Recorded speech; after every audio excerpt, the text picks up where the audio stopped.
document with HP UCMDB Configuration Manager and the UCMDB Browser. Next slide, please.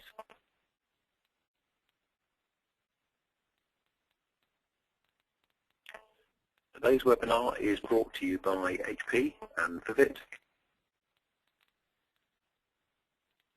Next slide, please. And the webinar is hosted and moderated by myself, Mark Laird. I currently work for Steria as the Group Technical Architect and have responsibility across a number of key partners, including HP Software. I regularly present at HP events showcasing what Steria does with the HP Software suite for itself and for its customers. And I'm also a member of the HP Customer Advisory Board for Business Service Management. I serve the HP community as a leader for the Vivid Business Service Management Special Interest Group. Our presenters today are Doron Orbach, the Senior Product Manager for HP Universal CMDB and Configuration Manager. Doron has extensive background in configuration management, discovery, integrations and delivery. And he's been involved with the products for 12 years in R&D, consulting and product management positions. Our second presenter today is Brian Miller. Brian is a subject matter expert on HP configuration management systems, CMS, and IT asset management portfolios and software. And he's spoken globally around solutions, approaches, value, and how to realize implementation benefits across a variety of use cases. Brian is the Senior Product Marketing Manager for CMS and ITAM HP Software. Next slide, please. This live session is being recorded, and the recordings will be posted in the webinar section on the Vivid website, visible to all members. Additionally, today's slide deck and webinar recording will be made available to you. We will send you the link via email once we have posted these on the Vivid website. If you have questions as we go along, please type them and send them in using the questions panel in the webinar control box. Next slide, please. Here's a picture of the GoToWebinar control panel that usually appears in the right-hand corner of your screen. To submit a question, make sure the question panel is expanded. Type your question and click on Send. So let's get some more information.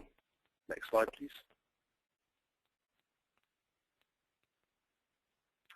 Vivid needs your assistance.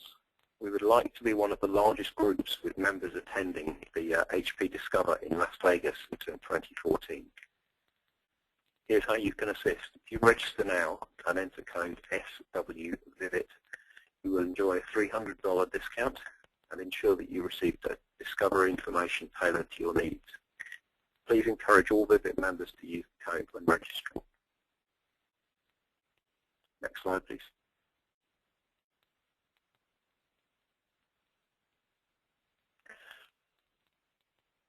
HP Software Americas has also announced the 2014 Awards of Excellence. Nominations for this are due by the 31st of March, and winners will receive a complimentary ticket to Discover in Las Vegas, an HP slate, publicity, and more.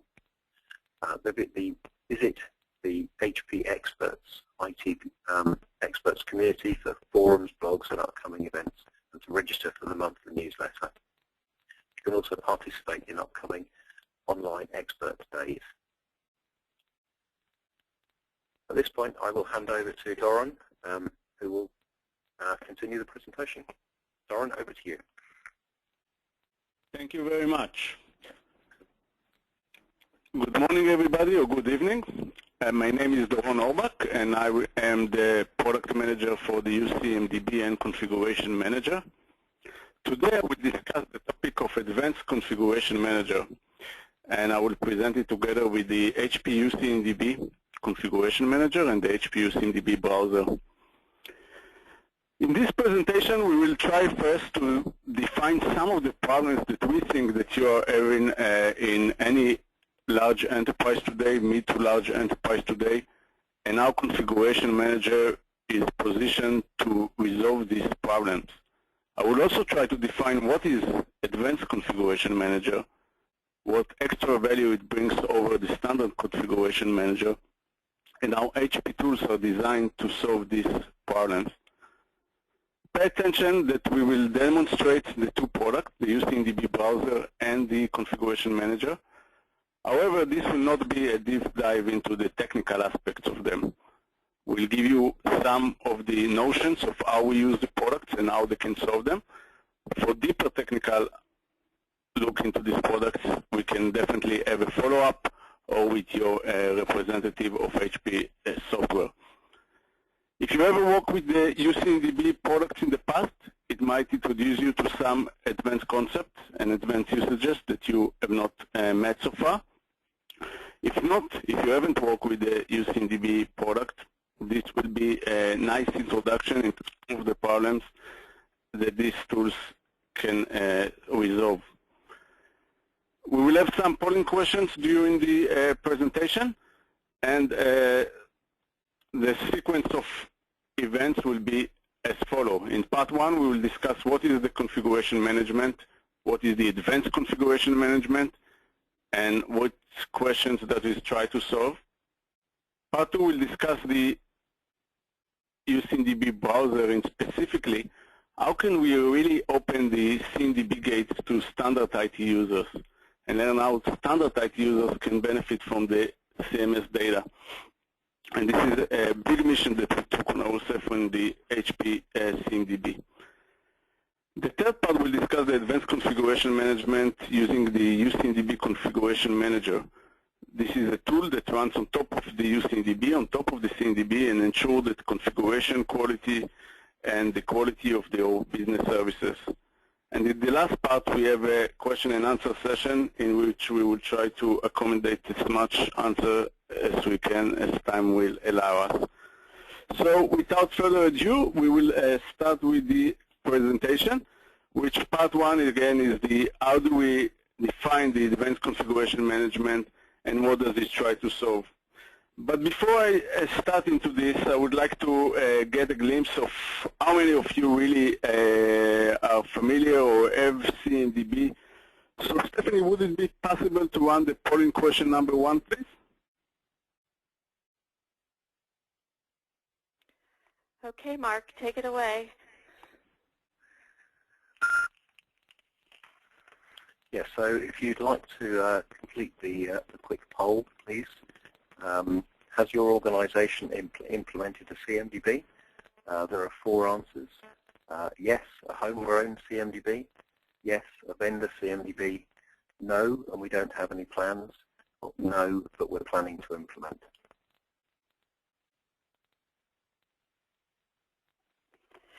And Mark, the votes are coming in. Okay. All right, we'll just give it a few more seconds here. Okay, and I will show the results.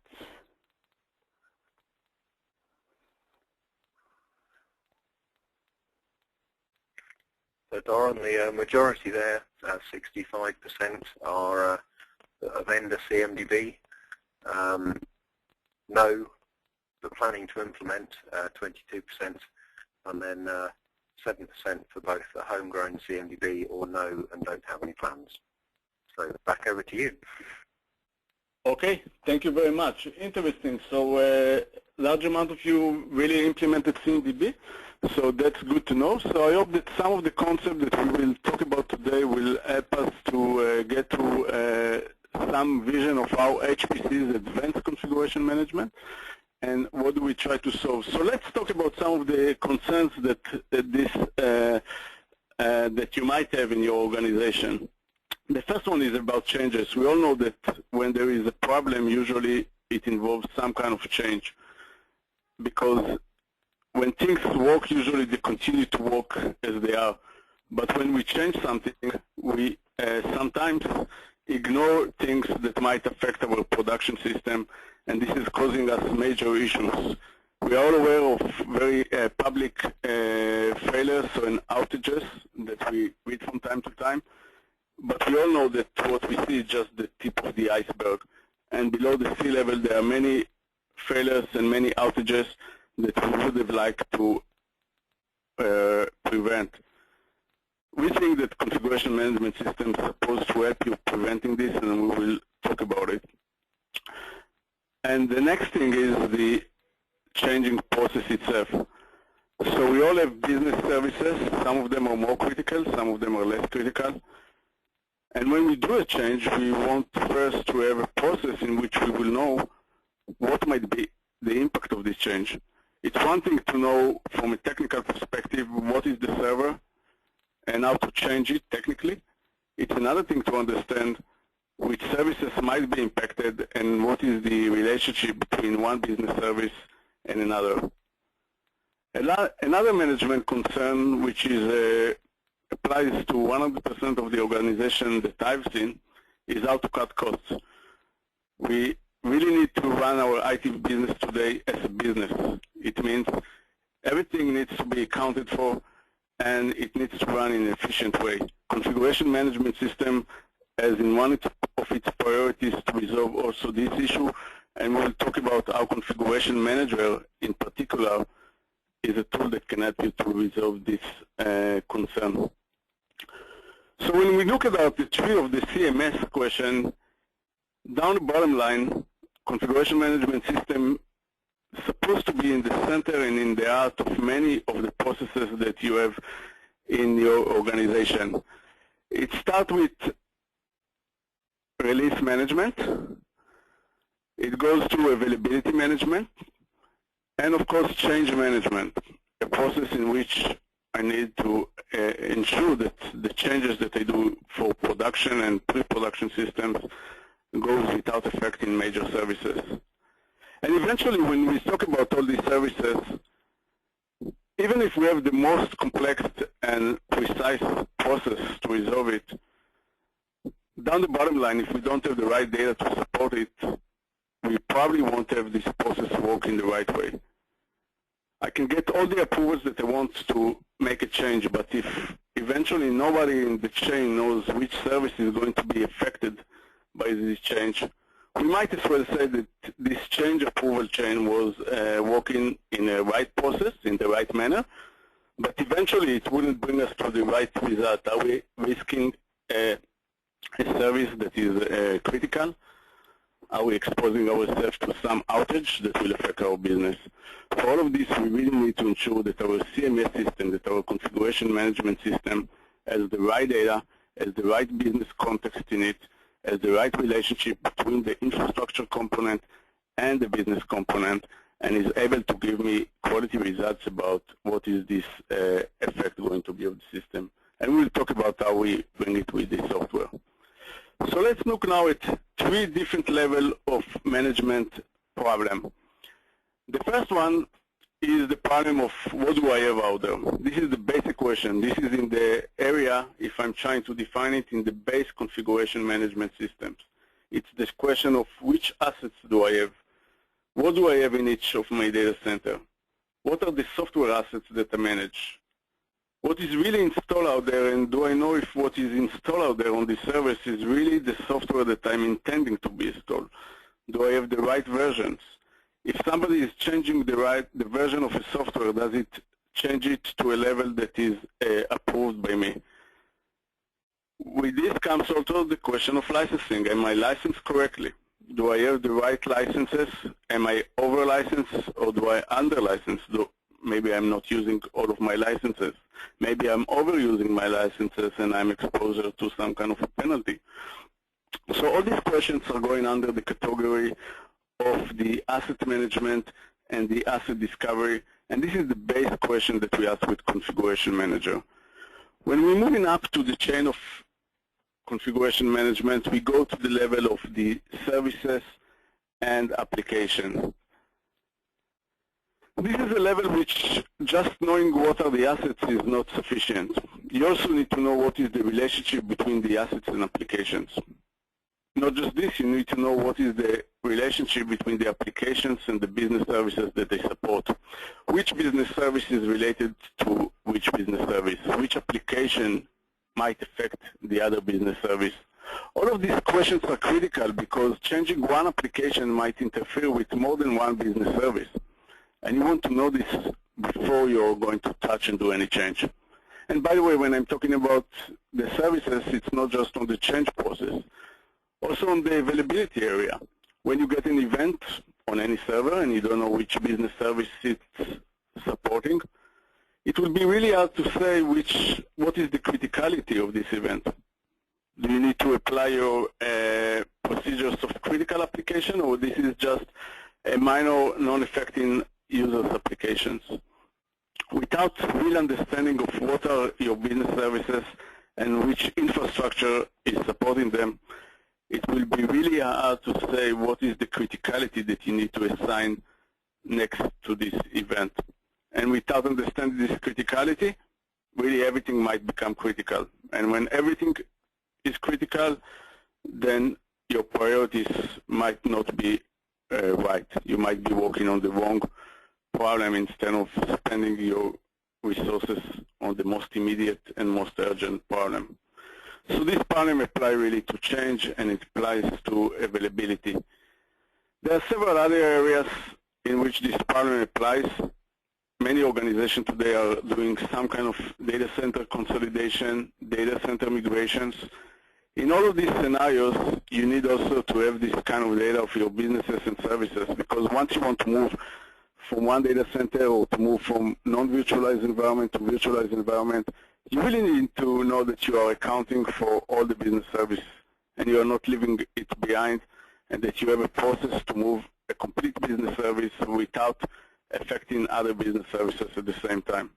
For all these things, you need the next step of mapping your services and applications. The next item, and this is the third level of the quality and of the configuration management, is the quality of your configuration data. So up until now, we saw that we are controlling what are the assets and how they relate to business services. In the next level, we are really asking ourselves another question. So I have this business service, but is it configured in a way that will ensure my business continuity? Or is it configured in a way that serves my business needs? Can I detect, for example, that I have unauthorized changes to this business service? Can I say that this business service applies to my standards in the IT department? For example, when I'm running in a high availability solution, do I know if this is really a high availability solution? Or am I prepared for a disaster recovery from the configuration of my data center? All these questions, for all these questions, it's not enough just to map your business services and to understand them. You also need to have standards and policies in place to apply on top of these assets and on top of this configuration. And if we look at this from a graph perspective, we can see that on the first stage, you are collecting your assets and topology. This is really the first step. It's critical. It's critical for many of your needs in order to know what you have out there, to be licensed correctly, and to know what you have really in each data center. For this, we have the automatic discovery usually, tools that automate discovery and can give you all this information. On the next level, we have the application and service dependency. This is the place where you map all your business services when you know which service is affected by specific infrastructure and which application is affecting which business service. And the last one is the quality aspect of all of this. Do you have the policies in place to manage it? Do you have authorization for changes? And is the information in your data center is not just what you have out there, but is it also authorized? Do you have authorization on these changes, and where the changes, can you review them and ensure that everything that went into the production system was really approved by your processes? And if not, do you have the documentation and the authorization process to support it? And if we map it to HP-specific products, we can see that we have three different products that really work all together as one system to enable it. The first one, for the topology and discovery, we have the HP Universal Discovery. This is the first product that we have in order to discover everything in your environment and map the relationship between this and the applications. On the next level, we have the HP UCMDB. HP UCMDB is working natively with HP Universal Discovery and is helping you to map all the application and service dependencies. In the HP UCMDB, we have a proprietary technology, topology query language, that enables us in a template-based to automate the mapping dependency of the business services and to enable you to have all your business services and their dependencies mapped within your CMDB. And on the last stage, we have the HP UCMDB Configuration Manager, or it might be called, you might hear of CM, Configuration Manager. This is the tool that really helps us to manage the policies, the authorization, and the control. This brings in the layer of quality on top of what you discover and what you already mapped in your UCMDB together with Universal Discovery. And this takes us to another level of Configuration Manager, or another aspect of Configuration Manager. And this is the aspect of the users.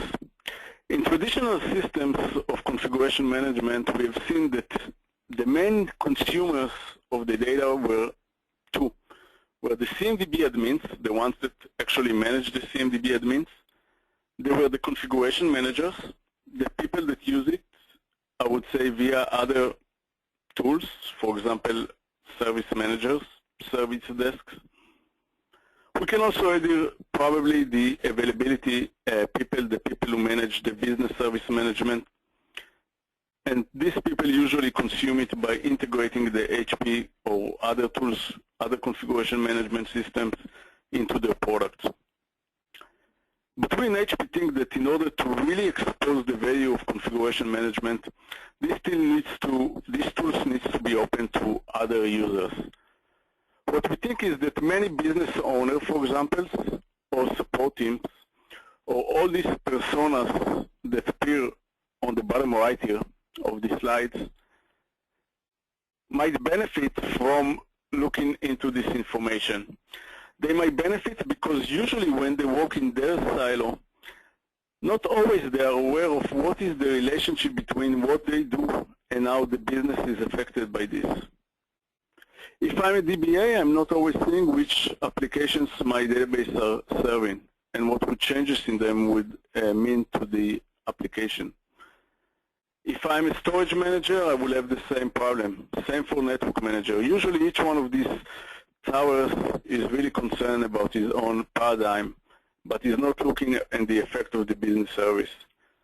What we will introduce today is a tool that really helps you to connect these users into the CMS data, which is the HP UCMDB Browser. HP UCMDB Browser is a lightweight web tool that gives direct access for all those users into the information that you gather in your configuration management system. And the nice thing about it, they don't really need to learn anything. All they need to know is to get a URL for this tool and to start accessing the data they want. The information there is very intuitive, and they will be able to figure it out on their own. And usually, it's a non-learning curve tool. So this is the UCMDB browser. We will show you soon a short demonstration of this tool. And it will enable users, standard IT users, to access this information in your configuration manager system. From architectural point of view, and I won't go into this slide in depth, when we look at the way that the system works, moving from left to right, what we are talking about, the ecosystem is of the HP Universal CMDB, which is the single version of truth. In general, it gets its data from two sources, from integrating or federating with third-party or HP tools, and from Universal Discovery, which is the discovery tool that all brings data into this UCMDB. So this is the way that UCMDB gets its data. What we are focusing today is on the two tools. One of them is the direct value, which is the consuming of data for the IT users by the HP UCMDB browser. This is the tool that opens the gates for standard users to the configuration management data. And the other tool that we are looking into is the UCMDB CM. It's a tool that runs on top of the UCMDB and applies the policies and the quality to the information that we have inside the UCMDB to ensure the standardization. We are not discussing in depth today the other parts, which are how this data is also used by other processes and systems, usually in a way of integration. With this, I want to move and discuss in a more specific term the UCMDB browser. Before I do it, I want to raise a question and to ask the second poll question on our discussion today. Stephanie, could you please raise the second question?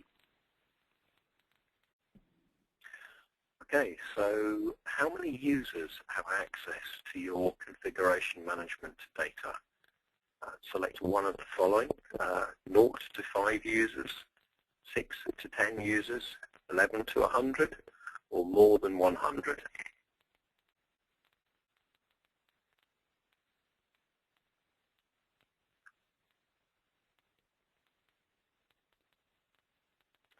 And the votes are coming in. Let's give it a few more seconds here. Oh, this is really interesting. Okay, I'm going to close the poll and show the results, Mark.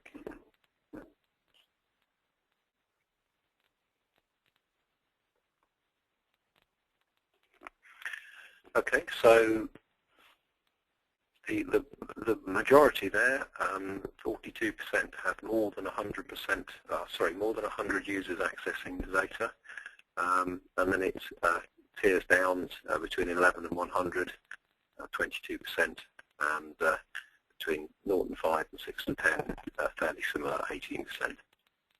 Doron, back to you. Okay, interesting. I do hope that it's all using the UCMDB browser. It's hard to tell because there are many attendees. But this is great to know. This is excellent results. So let's talk specifically about the HP UCMDB browser. The UCMDB browser is a web application that enables easy access to the UCMDB data. And when we say the CMS data, it includes both the native data that we discover and host inside the UCMDB, and also information that we federate from other systems based on the needs of any specific customer. We also ship from out of the box many integrations and federations. The nice thing about this tool, as I said, it doesn't require any learning curve. And it's mainly a search tool. We will soon see it. It's a search tool, and once you search for data, you usually find what you need, and you are able to see comprehensive data about it. It might be a configuration item, and it might be a service. It shows you also the dependencies and the potential impacts. And from supporting platforms, really, the nice thing about it is that it's really based on HTML5. It's a modern tool that's based on HTML5, so it runs on any web browser. It works on tablets, so it's very easy to access it, usually for organization. And it has a very strong layer of security and of access controls to ensure that users see just what they need to see and not more than this.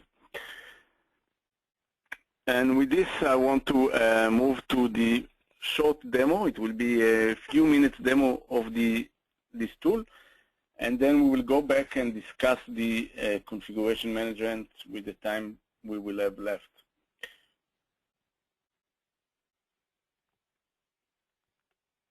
So let's talk about the UCMDB browser. I hope that you can see it now. The UCMDB browser, when you open it, you get to Yes, search. I see it, Doron. Perfect. You get to a search page, and with this search, actually, you can type in intuitive questions.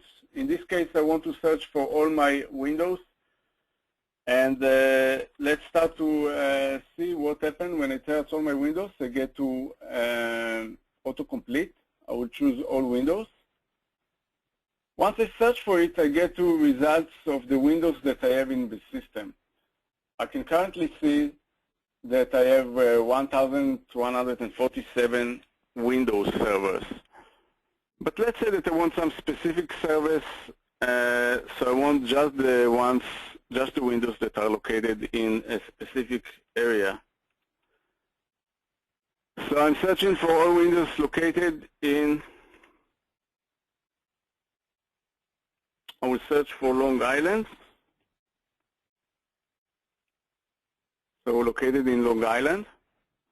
So this will give me just the windows that are located in a specific area, which is the windows that are located in the Long Island data center. Of course, I probably have more than 2 windows usually, but this is, of course, demo data.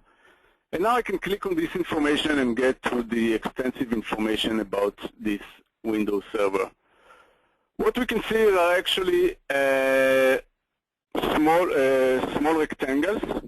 Each one of them represents different aspects of data for this server. What I'm looking now is the properties. This is where I can see all the information about the server. We soon click on this and see more details about it. We also have other places where we can see more information about the server. For example, we can see very detailed information about the history of the server.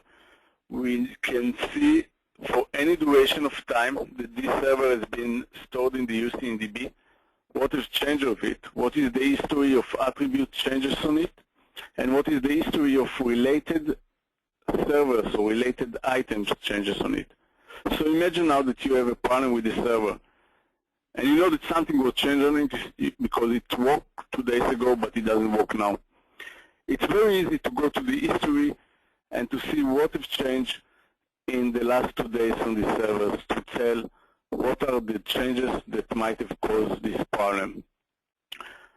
And as I say, you can also get more information about the server. You can see all the information that is available in the UCMDB for the server. This information is configurable. Each user can choose what he wants to see for this server, and in this way, users really have the ability to get the information that they want and the information that they need to apply. Another thing that we talk about is the ability to show the impact. The impact means what the current server, which business application it might affect. In this scenario, we can see that this business application, this server, only affects one business application, which is the health assessment. So it means that I know that when I'm changing the server, there is one business application that might be affected, which is the health assessment. I can click on this link and go to the business application to see more information about it.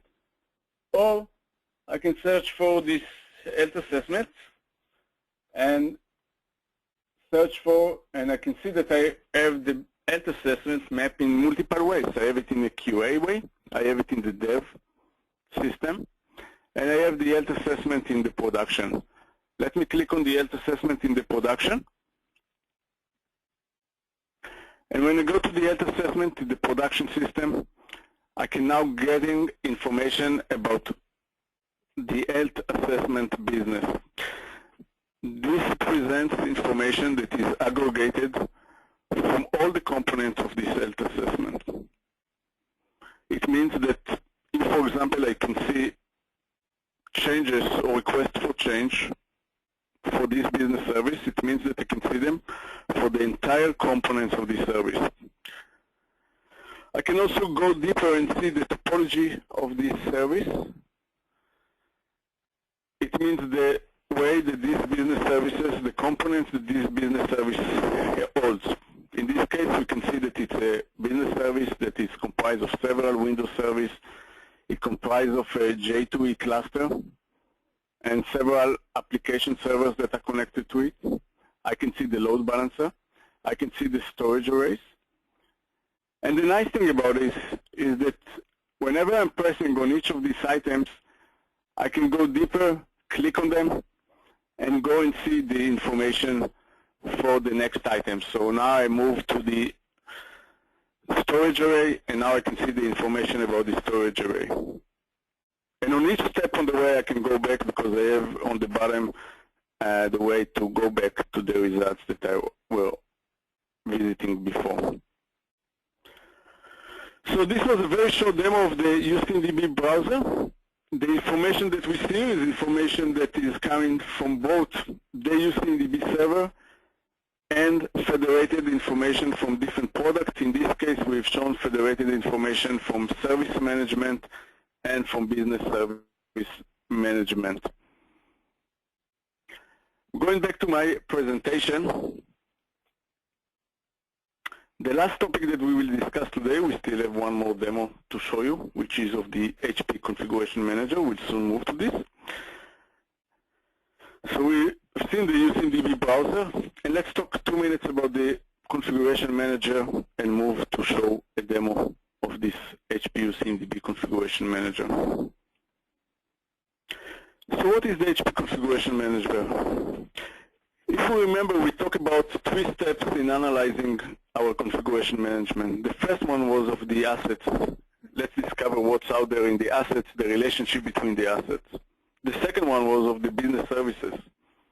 How do I know which components support which business services and what is the relationship between different business services? And the third one was of the quality. How can we track that these services are really run in an optimized way? Really have an authorized state. They are not just out there because somebody put them out there, but because they've passed through the right process and they were authorized to put out there. Configuration Manager is the tool that allows me to set exactly these type of policies. On each point of time, I can track how am I complying to these policies. These policies that I set are running on top of the data that I mapped and discover in the Universal CMDB. Out of the box, the Configuration Manager delivers many policies, but it is very easy, as we will see in a second, to set your own policies and to set the standard for your organization.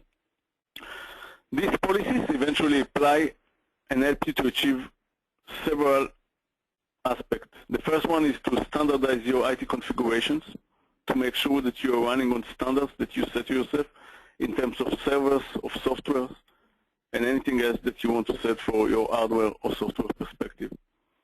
The next one is to ensure that you have the data that you need to improve your data quality. So for example, when you have a service, to ensure that you know who is the owner to contact when you need him. The third one is to ensure your business continuity. When you take a topology of a production system, it is very complicated. And if you want to ensure that it runs in high availability, and it runs in multi-geographical locations, you really need a tool to analyze it in an automatic way. And this is what the Configuration Manager can do.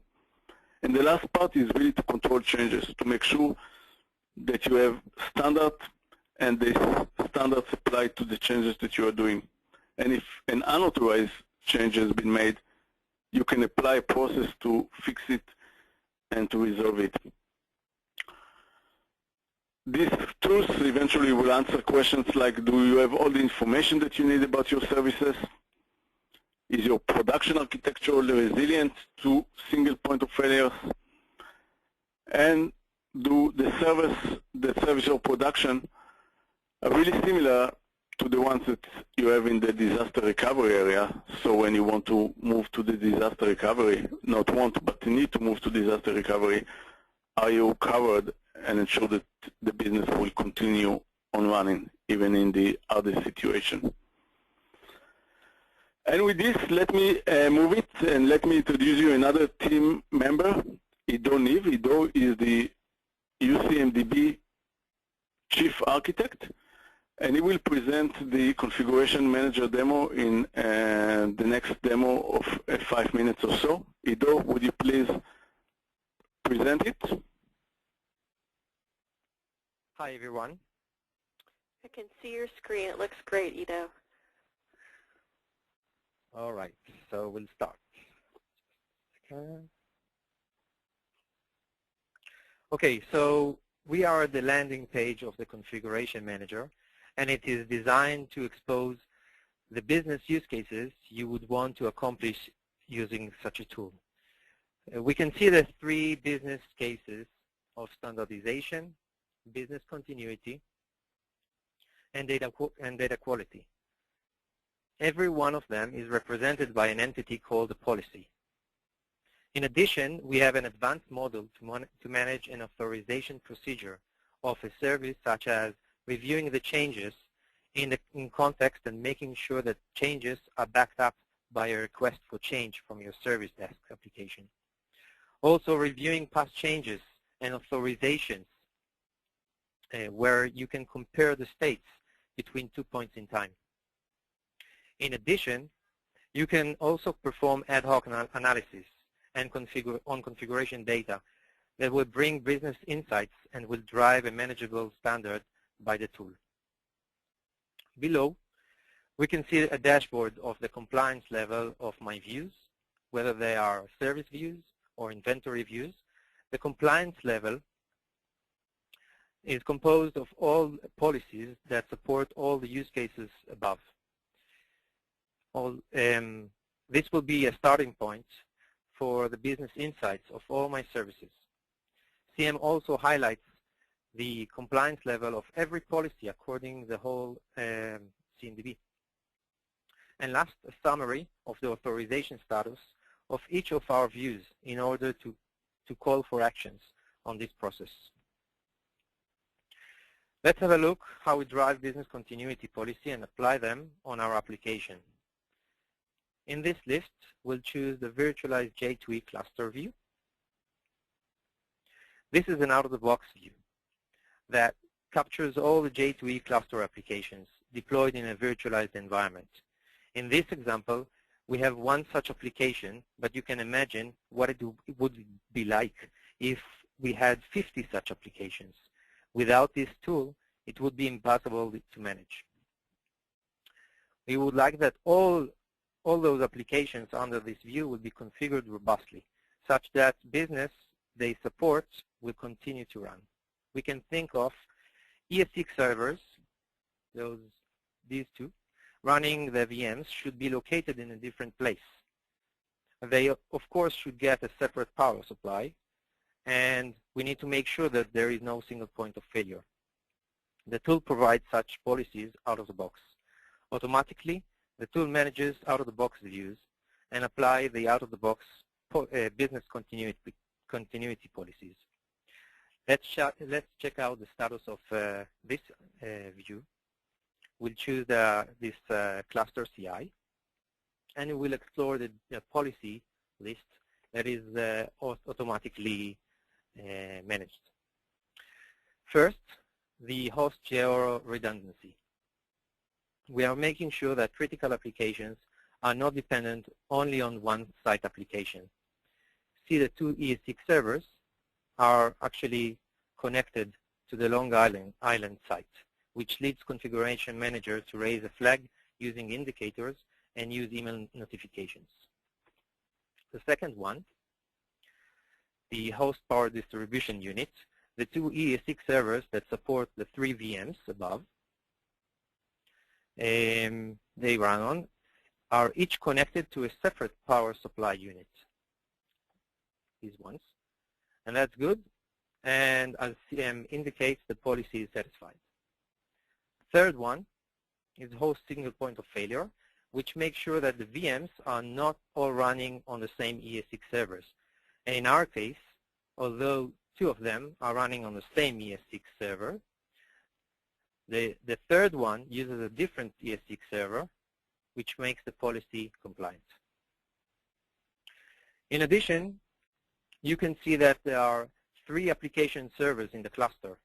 Each one is run by Windows machine. And the Windows machine, and if the Windows machine would be similar, we would not get similar performance between users consuming it.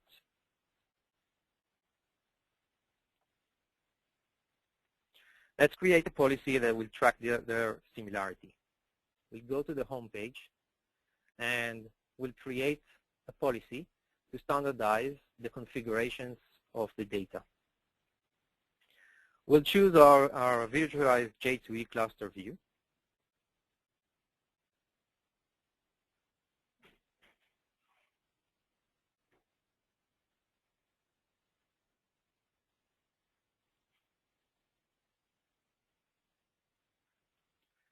And we will choose to track all the Windows machines in the cluster that we want them to be similar.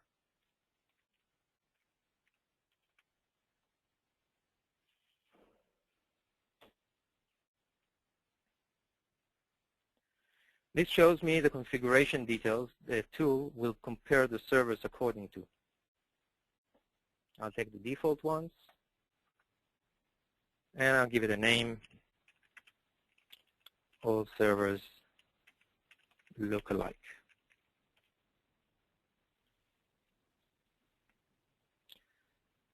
Now, let's look at the result of the policy.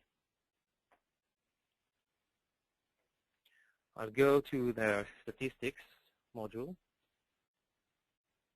and I'll choose the policy summary.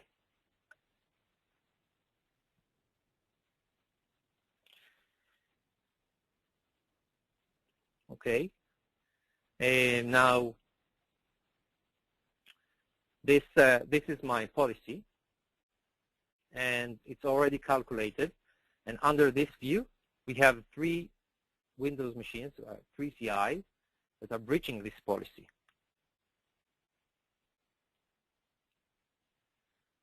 These are the CIs, and this is the policy list. The tool allows us to compare and analyze the differences between the servers by further using its capabilities, using this, for example. What's left is to align the configurations of the servers by creating a change request in the Service Desk tool, and CM supports such integrations, for example.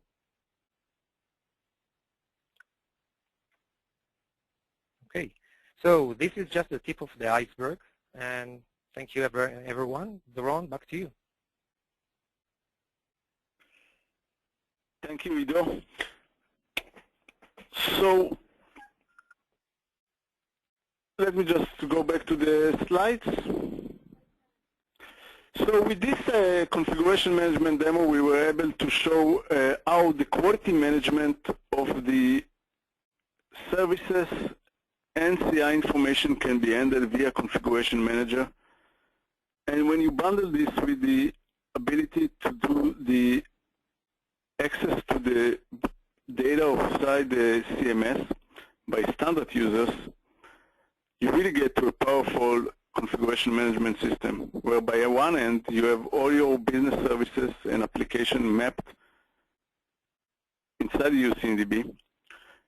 You have Configuration Manager that allows you to control the quality of this information and not just to let it run loose. And you have the users that are able to access this information and use it for their own needs.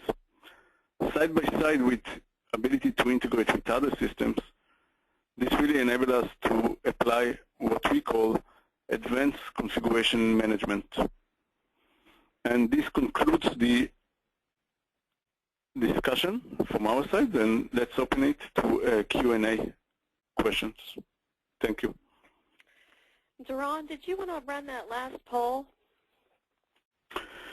Yeah, if we have more time, yeah, we wanted to ask about the business service mapping that I've done in, this is really interesting information, so yes, please go ahead. Okay, great. I'll launch that now. Okay, so the final third poll, how many business services are modeled in your environment? There's 4 choices, 0 to 5, 6 to 10, 11 to 100, or more than 100. Great. And the votes are coming in.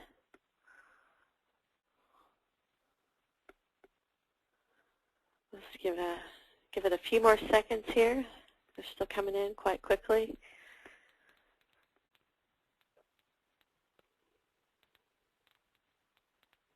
Okay. All right. I'll close it and share the results here. There you go. Oh, so fairly even split. 0 to 5 is 38%, 6 to 10, 10%, 11 to 100 at 35%, and more than 100 at 17%. Okay, interesting information means we have some more advanced implementation, some are more starting the implementation. It would be interesting to compare them to the first results of the number of CMDB users. Thank you, that's very interesting information. Okay, we've got a load of questions coming, Doran, so I will start at the top. Are there predefined integrations or federations with the Universal Discovery product and CMDB?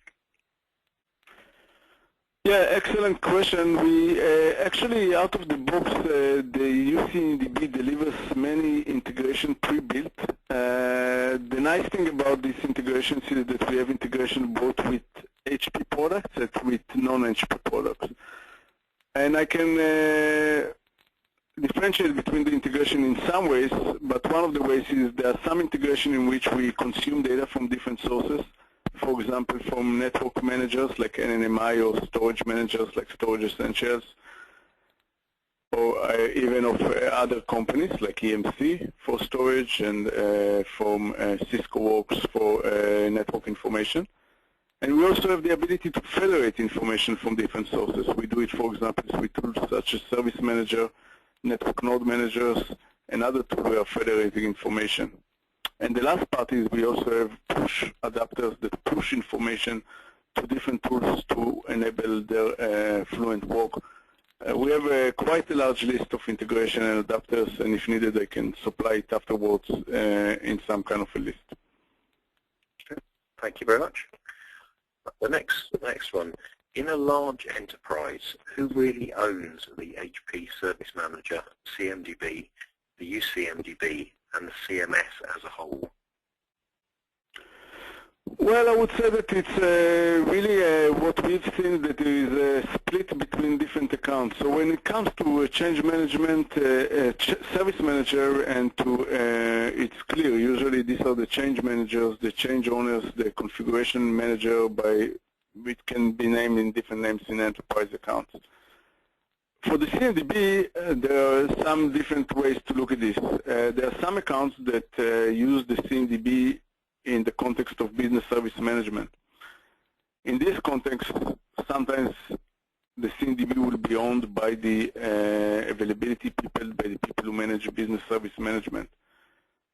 In many other accounts, it is owned by the configuration manager, a service in the organization that gives configuration management, and they would usually have a UCMDB administrator who will technically own the tool. And this is the best way, because then you can give services both to change management process and to your availability process. Okay, thank you very much. Is the UCMDB Configuration Manager a different application to the UCMDB 10? It comes bundled together with UCMDB 10. So when you have UCMDB 10, you already have the UCMDB Configuration Manager. It runs on its own server. So in the technical perspective, it's a different tools, but it comes bundled with it.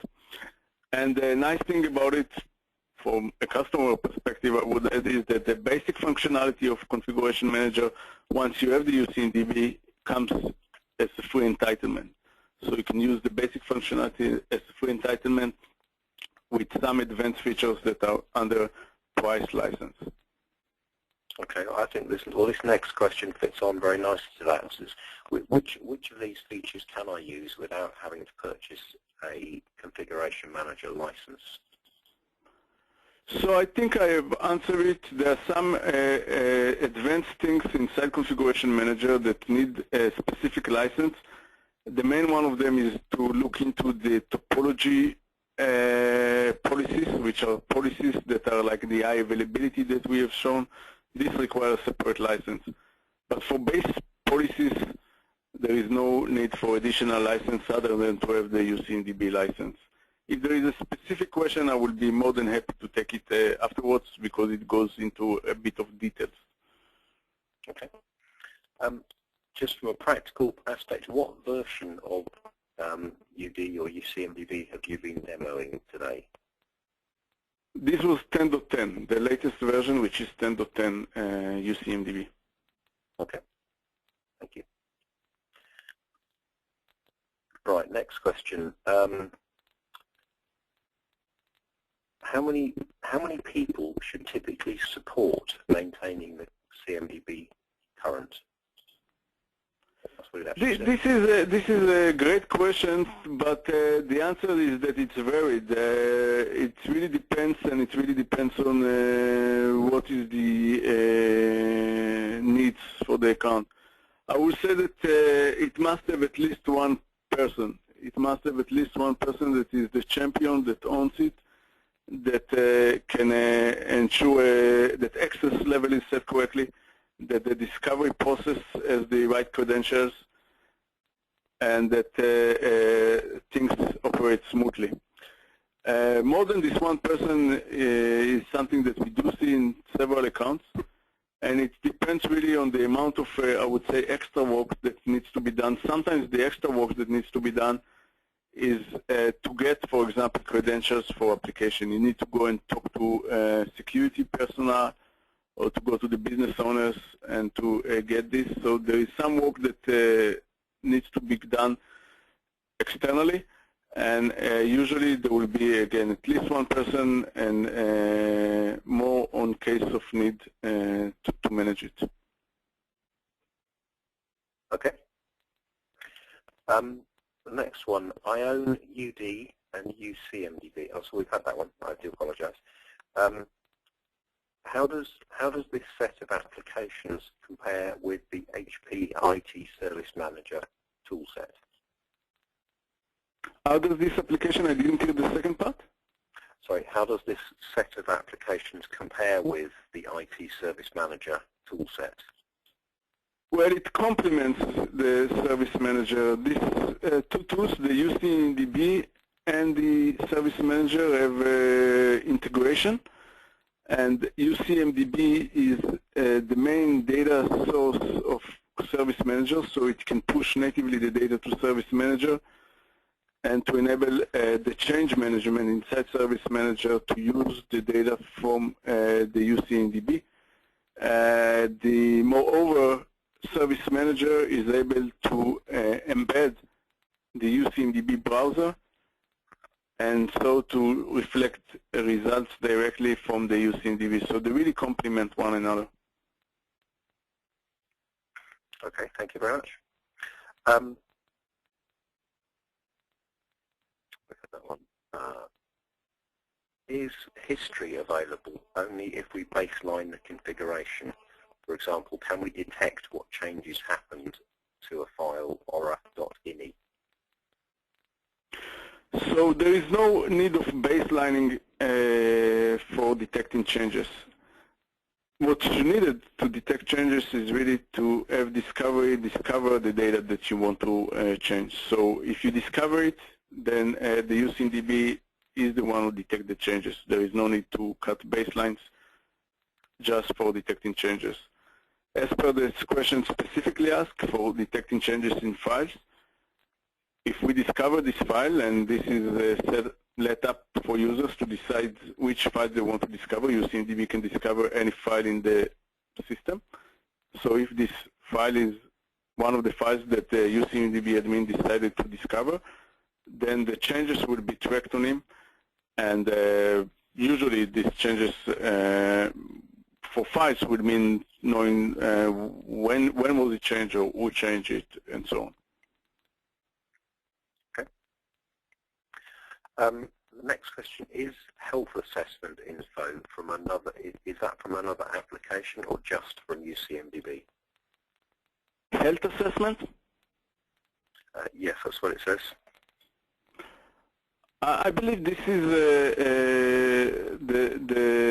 a product that runs on top of the business service management toolset. So it's a different product set. Okay. Okay, the next one. Via the UCMDB browser, can I see changes that are planned in the change management system? I think you mentioned you could, but I did not see how.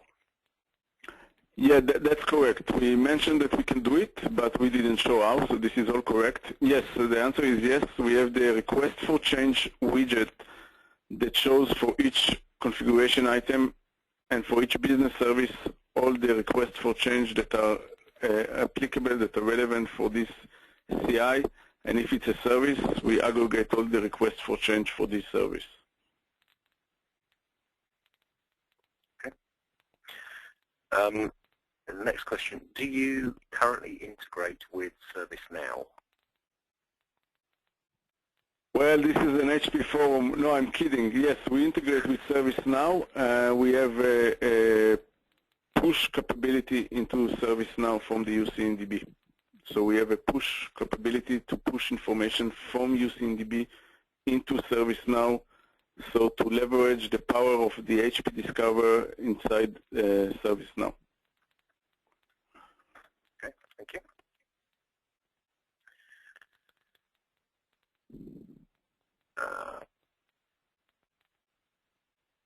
Okay, I think this one, I think we've answered, but I will just check it.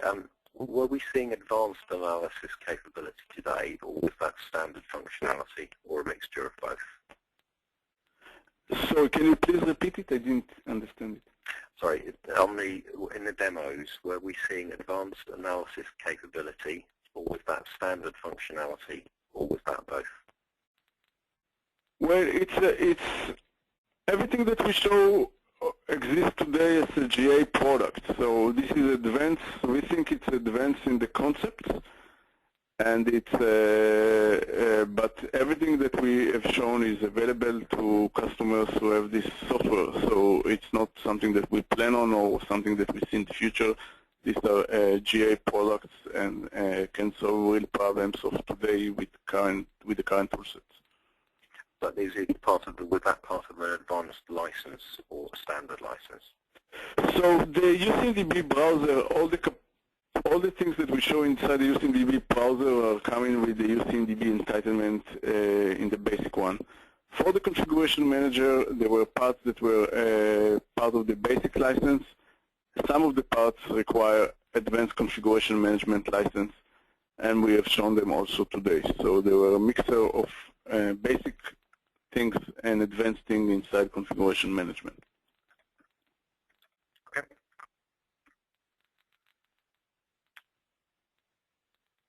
Okay.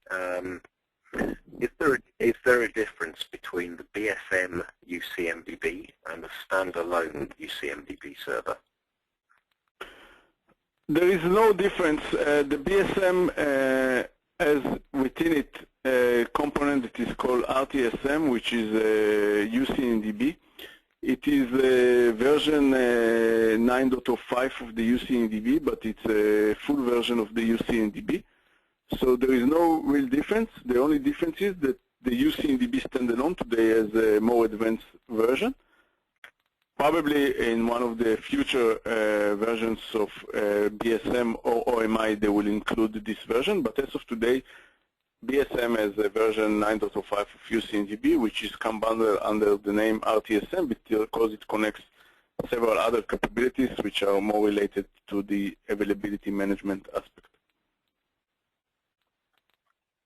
Okay. Let me just add, guys, let me just add that the standalone UCMDB is served as a CMS, and it has a two-way integration between the RTSM and the CMS.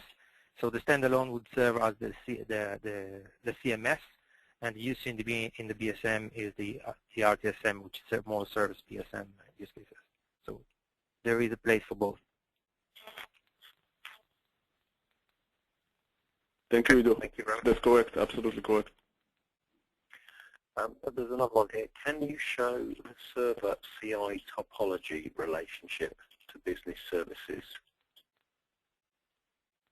Yeah, absolutely. We have a relationship between servers themselves and servers to business services and to the topology. This is part of the dynamic of Universal Discovery and UCMDB. Okay, thank you.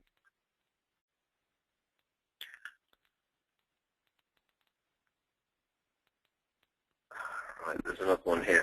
Can Configuration Manager automatically roll back unauthorized changes? The answer is we do not do it automatically. Configuration Manager is not an automation tool. It is a policy management tool. The way that we recommend customer to do it, and we give the tools to do it in this way within Configuration Manager, is to open a request for change. It was starting to show it in order to enable this rollback to open a request for change, because we think that it usually comes bundled with some process that you need to approve even when you want to revert back to an authorized situation. We do have an integration from the UCMDB browser to a tool which is an automation tool, which is called Operation Orchestration. But again, usually we recommend to revert back the changes by way of opening a request for change. And from there, of course, the process can be automated using standard runbook tools such as Operation Orchestration. Thank you. Stephanie, just how are we doing for time?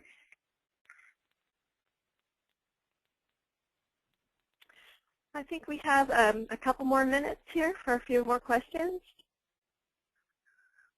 Okay, there's another one here. How does the tool detect unauthorized changes?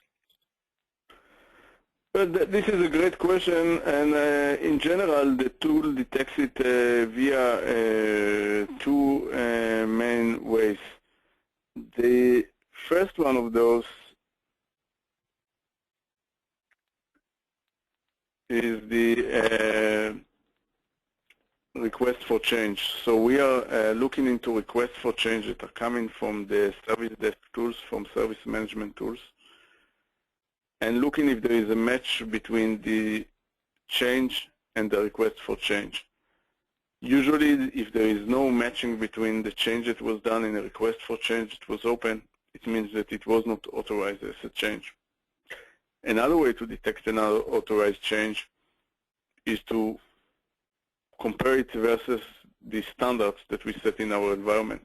So if this change breaches the policy, we might classify it as an unauthorized change because we have a policy, and this change makes the CI run out of this policy and be non-compliant. So these are the two main ways in which we detect that it's unauthorized change.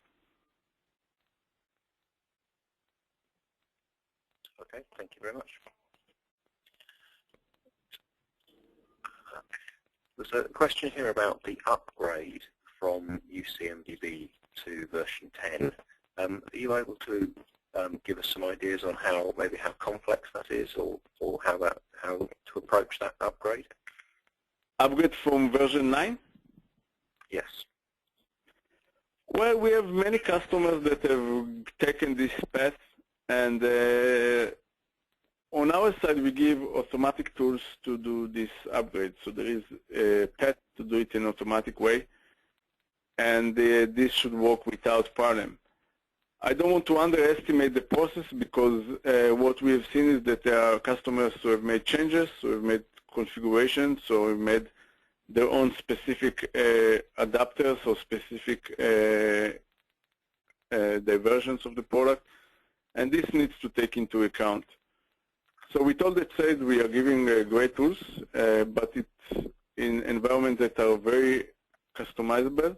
There will need to be more attention from the owners to make sure that they are upgrading everything that needs to be upgraded also on their side. But usually what we have seen is that this is a smooth process for most of the customers. Okay, thank you.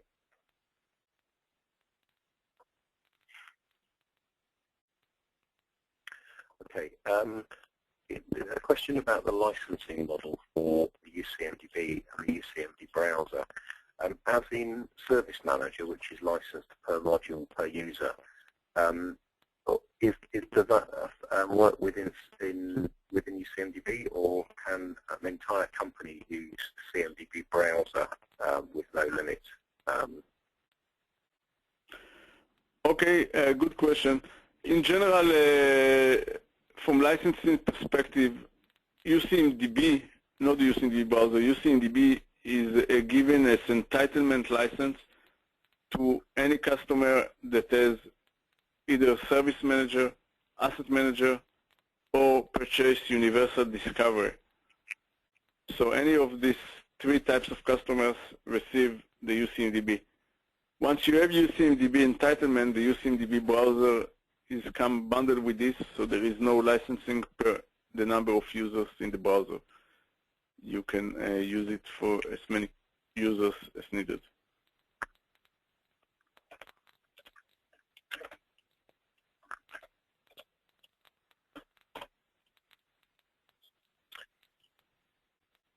Okay. Is there a difference in the number of CIs stored for each version? So if you go from version 9 to version 10, does the number of CIs stored change? Yeah, in version 9 we supported all the way up to 40 million CIs and relationships. In version 10.10, that is the current GA version, we support 60 million CIs and relationships. This is an improvement of 50%, and it really gives a lot of room even for the largest customers to run on our UCMDB, and we've seen very, very large implementation with tens of thousands of servers running on top of them. So yeah, we made a really leap step forward. Okay, thank you.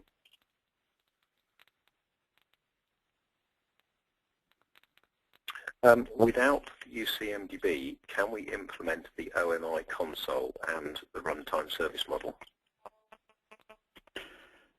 I'm not a BSM expert. For my 2 cents on this is that the answer is yes.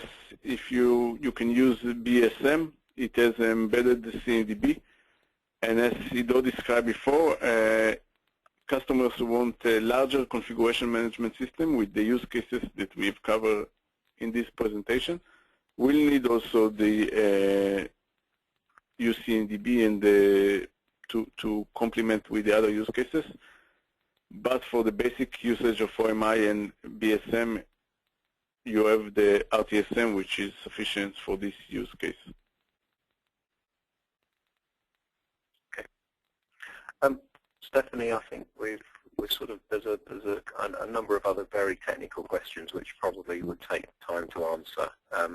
May I suggest that we get those answered posted back afterwards?